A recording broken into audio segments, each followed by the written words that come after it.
Doha, as Secretary of State Antony Blinken arrived in Doha on Monday for crisis talks with the Qataris after the Taliban claimed to have full control over Afghanistan. Shortly before landing, an official disclosed that 4 Americans had left Afghanistan with Taliban knowledge, in the first departures arranged by Washington since its chaotic military pullback. The 4 US citizens left by land and were greeted by US diplomats, said the senior official, without specifying to which country they crossed, adding that the Taliban did not impede them. Blinken, accompanied by Defense Secretary Lloyd Austin, is the most senior US official to visit the region since the Taliban's lightning takeover of Afghanistan on August 15. He was not due to meet any of the Taliban's Doha representatives, but State Department official Dean Thompson said Washington would continue to engage with the Islamist group, to ensure our messaging with them is clear. We are thankful for Qatar's close collaboration on Afghanistan, the State Department said ahead of Blinken's arrival in Doha at 1500 GMT, seen by an FF correspondent. Blinken's team praised Doha's indispensable support in facilitating the transit of US citizens, embassy Kabul personnel, at-risk Afghans, and other evacuees from Afghanistan through Qatar.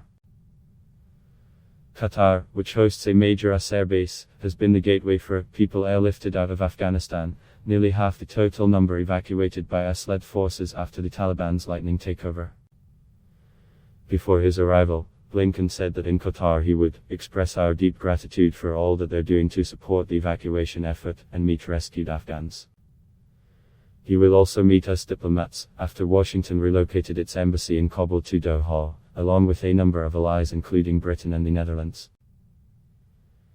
The State Department said Blinken would discuss with Qatar its efforts, alongside Turkey, to reopen Kabul's ramshackle airport, essential to fly in badly needed humanitarian aid and to evacuate remaining Afghans. Qatar invited the Taliban to open a political office in Doha in 2013, subsequently hosting talks between Washington and the Taliban that concluded in 2020 with a troop withdrawal agreement. It was followed by direct negotiations between the former insurgents and Afghan government. The Taliban on Monday claimed total control over Afghanistan, saying they had won the key battle for the Panjshir Valley, the last remaining holdout of resistance against their rule. The group is yet to finalize its new regime after rolling into the capital Kabul 3 weeks ago at a speed that analysts say likely surprised even the hardline Islamists themselves.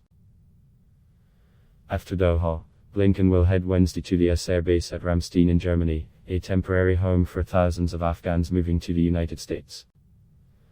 US officials say some Americans may have left Afghanistan since the United States ended its 20-year war at the end of August, but they would have done so by private means.